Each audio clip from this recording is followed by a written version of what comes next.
Hey guys, this is GCW official Chad Rico, and you're watching the Blown coverage.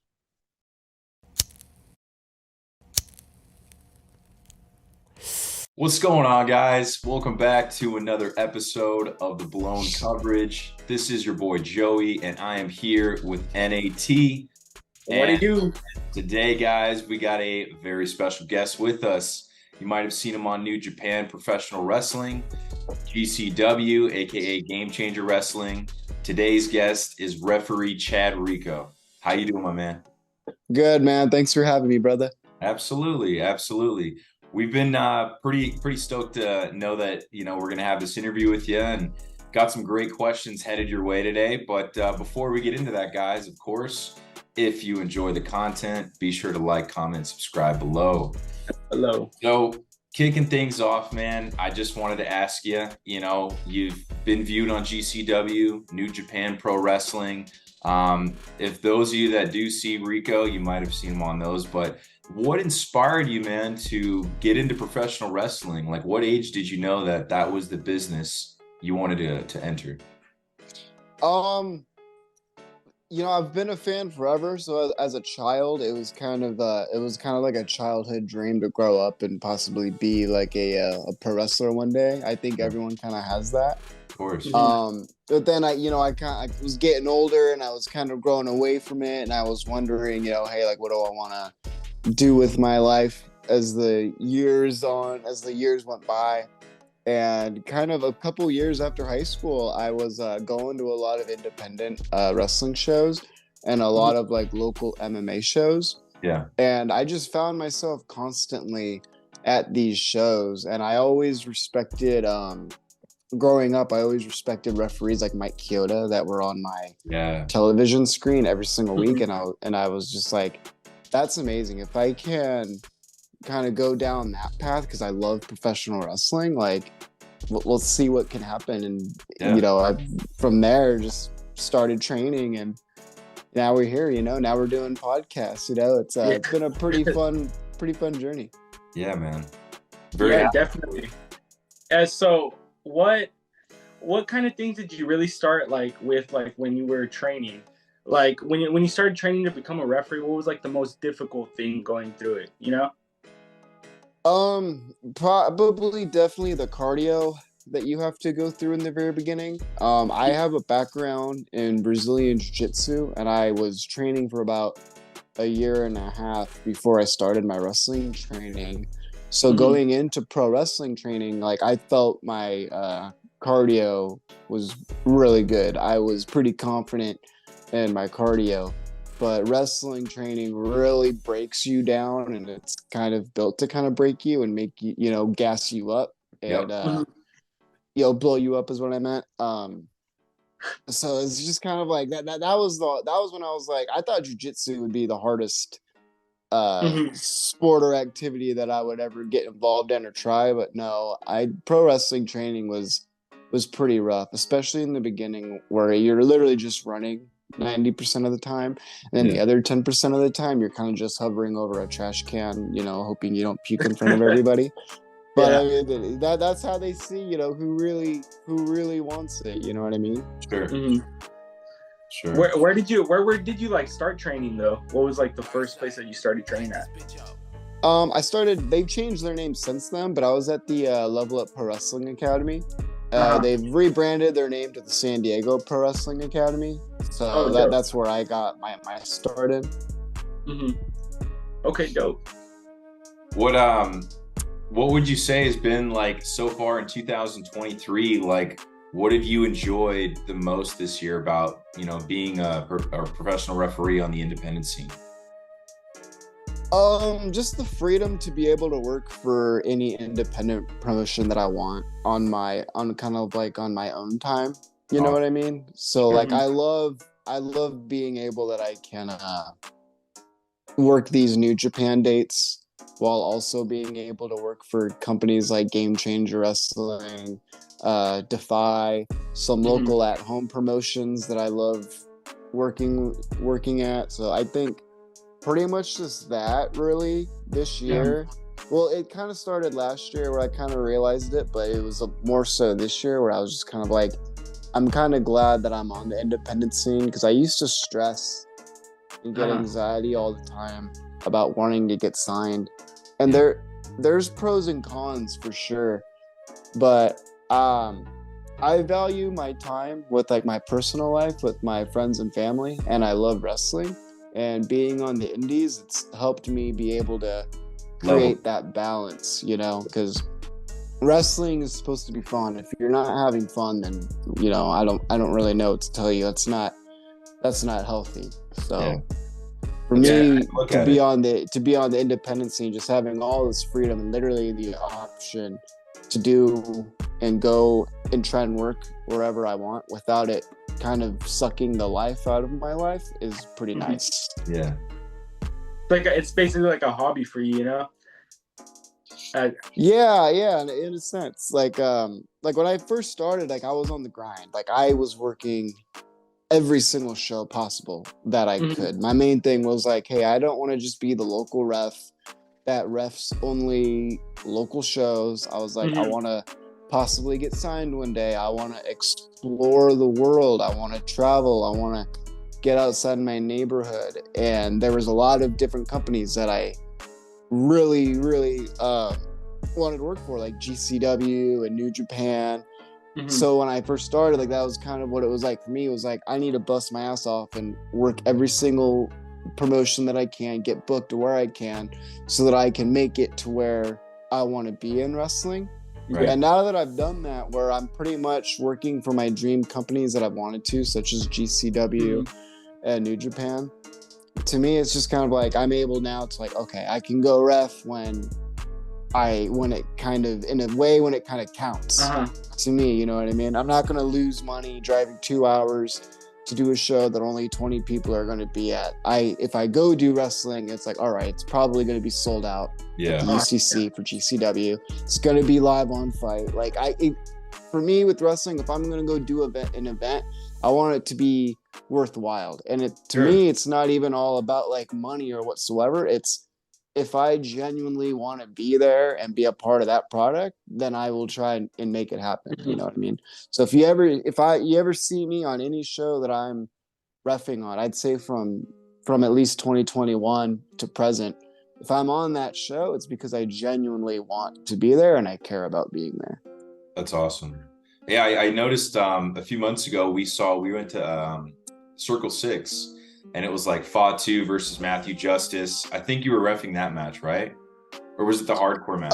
No, but I remember that match though, or I remember that night. Yeah. What matches I did? That was main event. Akira and Bobby Beverly. Holy shit! Man. That shit was crazy, man. I was like, whoa. Yeah, it's like a whole new like ball game, bro. Of like watching like hardcore wrestling live. You know, you see it on the internet. Of course, I follow Kings of Road Wrestling. Shout out to them. But I love those guys. Yeah, man, they got some pretty gruesome. But when you see it in person, like live, it's a whole different ball game. It's like it just blows your mind. Like it has you so synced in, dude. That's why I love GCW. GCW has so many like good things going on, and you know where to look. Like left, right. There's always action going on, and I really appreciate them for that. So when it comes to like wrestling and like things going wrong, like how do you really like deal with that type of pressure? Like in for example, like a hardcore match, something goes wrong and you gotta change things on the fly. How's that process for you like? You gotta really just be able to work on the fly, as they say, and you gotta be able to, because you're there to serve a purpose. When you're there to do a job when you're in there with the boys. That's communication. Number one, obviously, big time is safety. So when stuff goes wrong, and I've had that happen where finishes will get changed on the fly, and they'll tell you like, hey, tell him this or tell him that, like you need to be there, and you kind of just gotta learn to be like a really good referee. You gotta learn like not make all the attention about yourself, because you're a background character as a referee. Like Brian Hebner said it perfect. Like as a referee, you are the puzzle piece. Your job is to fill in where the wrestlers may need you. And the best compliment you can ever get from a wrestler is, hey, you got anything for me? They say, oh, I didn't even notice you were out there. So That's like what you want to hear. Right. But yeah, you know, you gotta stay calm, you gotta keep your composure, and you gotta be able to work with the boys with whatever's happening. Because there's a million things that can go wrong in a ring. Yep. So a lot of it is just kind of mentally preparing yourself before the show and just being able to work with the boys, get those communications down, make sure everyone's safe. And yeah, that's pretty much it. Just, you know, be ready for anything, because you can't, it's unexpected what can go down out there. So you just got to be ready for anything, and, you know, rise up to the occasion when you're needed. Because like I said, you are, as a referee, you are the puzzle piece. You are there to assist the wrestlers when needed. If not needed, stay the fuck out of the way and do your job. Simple as that. Yeah, man. Is there any like goals that you have of like, you know, anything that you want to do, like even with wrestling? Like, is there, how far do you want to take it? Because I know that you said that you sounded pretty happy with, you know, New Japan, Game Changer, but if like AEW or like WWE calls you, I mean, obviously, what would you do? It's kind of rough. It's one of those things where, like for example, with AEW, like it's one of those things where, like, if they did reach out, you know, 100%, yes, I would be open to, because that's the possibility. You know, they got the lighter schedule. The money's probably pretty good. They probably will let you work certain other independent dates as long as they don't intertwine with their dates. Mm-hmm. So obviously I would be open to it, but I'm not like I was a couple years ago, where I was like, no, like I need to be signed to WWE, or I need to go to AEW. That's the be all end all. And I kind of found with that logic, like I wasn't happy.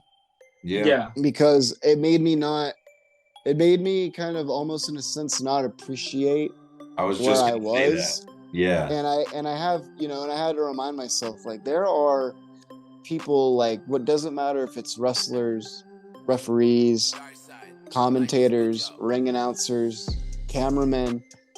There are people that would kill to be on shows like a GCW, like a New Japan. So it kind of built more for me to be more appreciative for where I was at, instead of worrying so much about where I could be, in a sense. You know what I mean?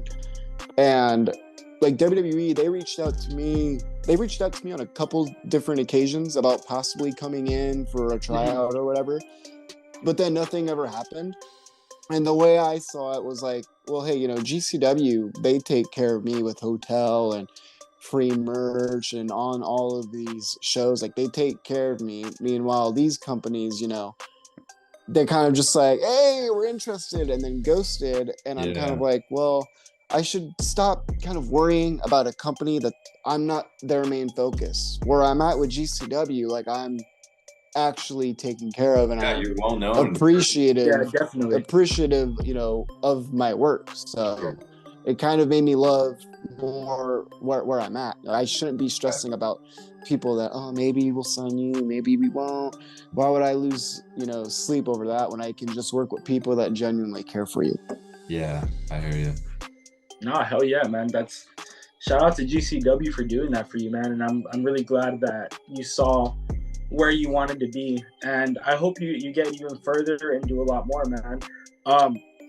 But I just gotta ask, man, is there ever been a point where you've been a ref and you're just like, I'm gonna take a bump from this dude, and I'm just like, damn, like, has there ever been a bump where you just like, shit, I have to take this today or something like that?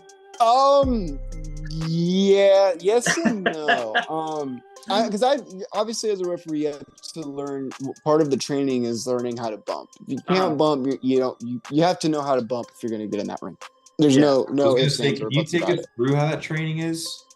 Huh? Can you take us through how that training is? Like, being a ref, like, you have to go through like normal wrestling training with all the boys, and then do you break off and do like your own camp, or is it just the same training as like the boys do, like the wrestlers do? So where I went, and most places kind of follow the same thing, and we'll get to that other question. I'll answer this one real quick. Awesome. Every school's different, but they kind of follow, from what I've heard from other referees, they kind of follow the same format. The referee will go in day one with students who are trying to be wrestlers. So like every pro wrestling school, they'll have like beginner courses, intermediate courses, advanced courses, standard. It's usually how they break it up. With me, it was you would hop in the beginner course with all the wrestlers, and everybody would go through the same beginner's course, which is the insane cardio. Once they break you down and see where your cardio is at, and you move on and you get into more in-ring stuff. Once you get into the in-ring stuff, that's where you start learning basic chain wrestling. You'll learn what they call the universal spot. You'll learn how to do your basic bumps. You'll learn how to run the ropes. You'll learn how to do up and overs. And then basically once that's all done, everyone else will move on to more advanced stuff, like more advanced wrestling moves, more advanced kind of like wrestling spots that are more advanced than the basic universal spot. They'll start doing more practice matches, and then you as the referee, they'll actually start teaching you more so the rules, and then they'll start teaching you all the stuff like learning how to work the horseshoe. There's so much to unpack in referee training, but they go through all the rules, footwork, positioning, communication, and you start going through all that. You learn your cadences on your counts, and then when the wrestlers start kind of advancing up and they start doing practice matches, I was the only one at my school at the time that was trying to be a referee, so they would blow me up. All the wrestlers would be hungry. They're training to be wrestlers, and they're like, let's do practice matches. And I'm the only referee there to like 15 other guys, so I'm there doing back-to-back like 5-6 practice matches, like solo. That's starting out, you know what I mean? But you kind of need that, you kind of need to get pushed to the limit where like you feel tired, because you got to be able to hang with the boys in there as well. As a referee, you're not going to be working as hard as them. They're bumping, they're running, they're doing everything. You're going to get blown up and sweaty too, but there's a reason the referees are broken down as well, because your role is so important to their safety and their match that like your cardio needs to be up there so that you'll never like just completely blown the fuck out. Because if you're blown and out of shape in there with the boys at the top level, you're only doing them and yourself a disservice. Sure. I gotta ask, out of all the matches that you've been doing, like, has there just been one that you're just like, dang, I'm so happy I did this match, or like that dream match that you ref? Man, that's a hard question, because I've had so many nights where I'm like, damn, was that even real? Like when I debuted for GCW back in 2020, I remember that drive home. I don't even remember what music I was playing, but like I was just so damn happy. I had the biggest smile on my face the whole ride home. That's I would say probably the night we did Hammerstein Ballroom, and I did a Lucha 6-man tag. That was one of those nights where I was like, damn, like I can't believe I did that. Like that was one of the highlights of my career. Yeah. A few other ones that I really liked. I did Moxley and Coughlin at Bloodsport Collective. Mm-hmm. That was another fun one. Yeah. I like that one. Meant a lot to me because Jon Moxley is one of my favorite wrestlers. I think he is of many. I think many people would say that he's also one of their favorite wrestlers. Sure. And leading up to that, I had been on so many GCW and New Japan cards and one Defy show at Moxley. But I had been on countless GCW and New Japan shows with Moxley on the card. And just how things worked out, I just never got around to having his match. And then Bloodsport came around, and that was like the best. It was like perfect. Like Bloodsport came, and I had Moxley's match, and it meant a lot because I was like, wow, I've worked every UCC show at GCW in LA since they came back from the pandemic. Yep. I have always wanted to work a Moxley match. There's no better place to do it than Bloodsport, like a unique place to do it than Bloodsport. And he was wrestling one of my good friends, Alex Coughlin, who was also, it was just kind of like almost like a full circle moment. Everything meant a lot to me, but like he was wrestling Alex Coughlin, and Alex Coughlin was in he was in a 6-man tag at my New Japan debut show when I first debuted for New Japan, Alex Coughlin was in the match. He was still a young lion at the time. So he had all, black trunks, black boots, classic young lion attire. So for me, I was like, wow, like that, just putting all those things together, I was like, it couldn't be any better. Like I finally got my dream wrestler that I wanted to work with in Moxley against someone that I'm friends with, and Alex, who was there for my New Japan debut. And it's taking place at the UCC, a venue that means so much to me because a lot of my favorite memories and matches were from that venue, and I've taken inside that place. And I was just like, there's no better place I would have rather gotten that Moxley match, even if it was somewhere in AW. No, I always tell people my home away from home is the Ukrainian Cultural Center. I love that venue so much. Yeah, man, that's my hometown. I live in LA, so I'm born. Yeah. I can't tell you how many times. The vibe there is amazing. Every UCC show, it's like going to like a concert almost. Like it kind of feels very much like that sometimes. Dude, it gets. I remember the last show we just went to. I think it was Blood in the Hills, was it No Signal or Blood in the Hills? Blood on the Hills. It was Blood on the Hills. It was packed to the brim, man. Paul London, Blake. Yeah, dude. Dude, they were just throwing trash at each other, but that place was, we were on the ramp, and it was really packed. Usually we're like the fourth, like corner post, always in the same spot. But I remember the night of like WrestleMania weekend. I mean, oh man, we went to so many GCW shows. I cannot tell you how many. Like we went to Ring of Honor. When they did their pay-per-view, then we went to GCW, like I think, what was it, like 2 a.m. or like 3 or 1? Jesus. I think it was for the culture, right? We did it was for the culture. Then we did Jimmy Lloyd's in the morning, and then after that I think we went to NXT, did NXT, got done with NXT, and then I think we went to WrestleMania right after. And night one. Oh yeah, that same day, huh?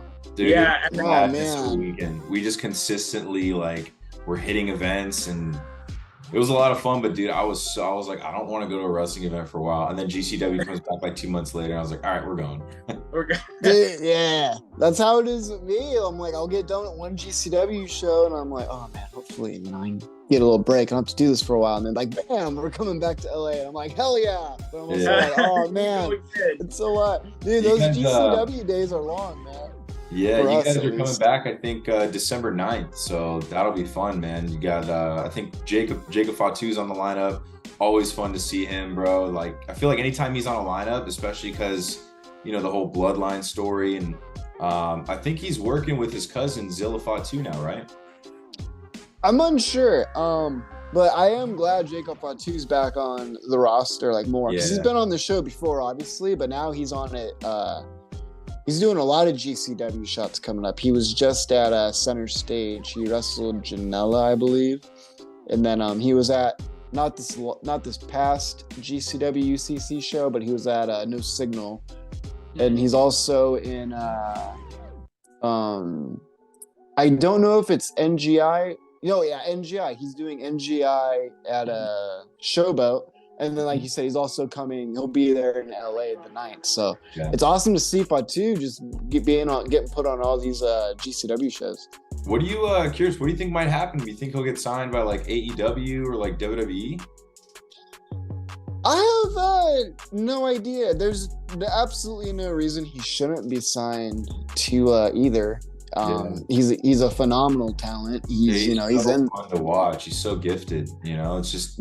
Guys his size, they don't move around like that every day, but got that. You don't see Roman Reigns doing what Fatu does. I'm sorry to say, you don't see Fatu is like he's just something else, man. He's just that. Yeah, he's that solid one that you want around, Sometimes though, like for like a Roman Reigns, you ain't really got to do much to make your money. I remember one of my good friends went to he got selected to go to a tryout. I think, what year would this have been? I think he went in 2019 or 2018. I could be wrong which year it was. But he told me this crazy story. He said that he was in there and there was guys doing practice matches, and John Cena randomly walked into the PC during these tryout matches. And he said that there was these two guys that, like, as soon as they saw Cena walk in the ring or walk into the room where they were doing the tryout at, they all of a sudden started like really busting their ass, like doing all these like flippy, acrobatic, like kind of spot, like having a very spotty match and doing all this crazy high flying like shit, like 3-minute sprint. And he says that when they were done, and this goes to your point where like, oh, like Roman Reigns can't do like what Fatu does. What I'm saying is, at a point you don't necessarily have to. And what he told me was, when those guys were done with their match, Cena went up to both of them and said, I have an immense amount of respect for what you guys just did in there. I can't do half of those crazy flips and acrobatic things that they were doing. And he goes, but when you guys, while you're doing all that, all I got to do is this, and I made $1 million. For real. And you know what I mean? Like, you know, sometimes too much. Sometimes you don't need to do all that shit. Like less those is guys, more sometimes. Yeah, less is more sometimes. But like that part stuck with me. Where Cena's like, you guys do all that, and all I got to do is this, and I make. You know what I mean? It's like, Jesus, like wrestling, man. You got to just figure it out. It's entertainment, you know. It's entertainment. Yeah. My last question is, you know, is there anybody that you looked up to growing up and now you can say you're like personal friends with them, or they're at least, you know, giving you some good advice since you've joined the business? Yeah, there's been a lot. I have so many stories of wrestlers that I've gotten to work with that I've had I've gotten great feedback and great memories from. I'd say one is when I spring break in 2022, I think it was, for GCW when they were in Dallas. I did Janela against X-Pac. Sean Waltman, X-Pac Waltman, whatever you want to. You guys did it here in LA too, right? That was a tag match. That was the major players, Cardona and Brian Myers against Janela. That was the night where Janela turned on him. The fans threw all. Yeah, that was fucked up, and I had to fucking clean up all that shit. Yeah. But hey, good times though, good times. You know? But he told me the funniest shit. I remember like after the match that he had with Janela at Spring Break Collective when we were in Dallas, I reffed that match, one of my favorite ones. And remember, I just went up to X-Pac after to make sure everything was like good, like what he thought. He told me, he was giving me good feedback. He said, "Oh man, like you were great out there, like, you know, you weren't like in the way." And he's telling me all this stuff. And he told me something funny. He goes, "Yeah, you know, when I first started," he goes, "you never really like as a wrestler," he's like, "when you first start, he's like, you never really give a shit who your referee is, and that until you get stuck with the shitty one, and then you start caring." You know, it's just kind of like, well, I'm glad I wasn't a shitty ref for that show. That was just funny that he said that. He's like, as wrestlers, you don't care who your referee is until you get stuck with the shitty one, and then they start asking, okay, who's my ref? I actually want to know now. Takes that one time. He was telling me. That's freaking funny. For my last question, I need to know. We normally ask a lot of people this too, but it's just, I want to know, we have a Mount Rushmore of wrestlers. Who's on your Mount Rushmore? Oh man. Oh, there's so many. I hate these kinds of questions because I feel so bad for leaving. They're like, so many people belong in that damn Mount Rushmore that it's criminal to leave. No, definitely. It's criminal to leave some people off, and it's, you know, it's going to be personal to everyone depending on, you know, their experience at wrestling growing up and who they looked up to and such. But for me, oh man, I'm going to have to go with Cena. Obviously, he's a true just star of this fucking business. Like, yeah, I was in the Chain Gang growing up as a kid, man. I was a John Cena kid, man. I started watching wrestling like that late 2003, very early 2004 is when I started watching a lot of my wrestling. So at that time, you know, John Cena was really just starting to, you know, blow up and become his own thing. So I would definitely put John Cena up there. I would put Cena, Rey Mysterio. Good choice. The fucking Undertaker, man. Yeah. You gotta throw him in. You gotta have the dead man in there, man. Shit, because he's just such a damn good pro wrestler. But Bryan fucking Danielson, man, like him too. Those Give him guys. his prop. You got to give him his flowers coming back from retiring, like with everything he's been going through. Yeah, dude. Dude, he's a great wrestler, man. He's phenomenal, honestly. Oh yeah. We're very lucky to get this run with Bryan Danielson that we've had. Because I remember when he first came back with that tag match that he did at WrestleMania. I can't remember which one it was. Remember that time, everyone's like we should be very thankful because we never know when his last match is going to be. And everyone thought it was going to be sooner than later, but here we are, going into 2024, and he's still fucking going. So like as fans are just in the business and fans of his work, like we are very lucky that we still have Bryan Danielson kicking ass right now. Definitely. Absolutely. He's done a lot. He's done a lot for the. He even like produces in the back with like Tony Khan and stuff for AEW. Tony Khan has like said too that he goes to Bryan Danielson for like guidance on like shows and ideas and stuff like that. Oh yeah, I wouldn't blame him. I'd probably do the same thing. Yeah, man. He's very intelligent. Like he knows wrestling like in a way that like I feel like guys like Eddie Guerrero, Chris Benoit, like very technical, like he's in that realm of like greats in this, in the mat. He's like you said, man, we got to appreciate him while we have him, because like once he's gone, man, there's not many few that are like that. So oh yeah, it's like they always say, you never truly appreciate what you have until it's gone. Sure, definitely. Sure.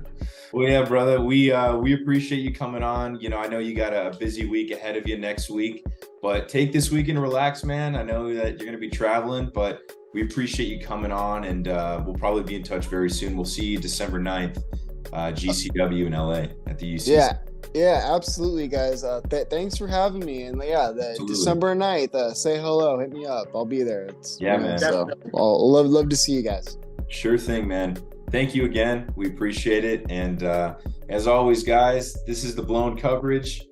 Nathan, Joey, and GCW official Chad Rico. And we'll see you guys next time.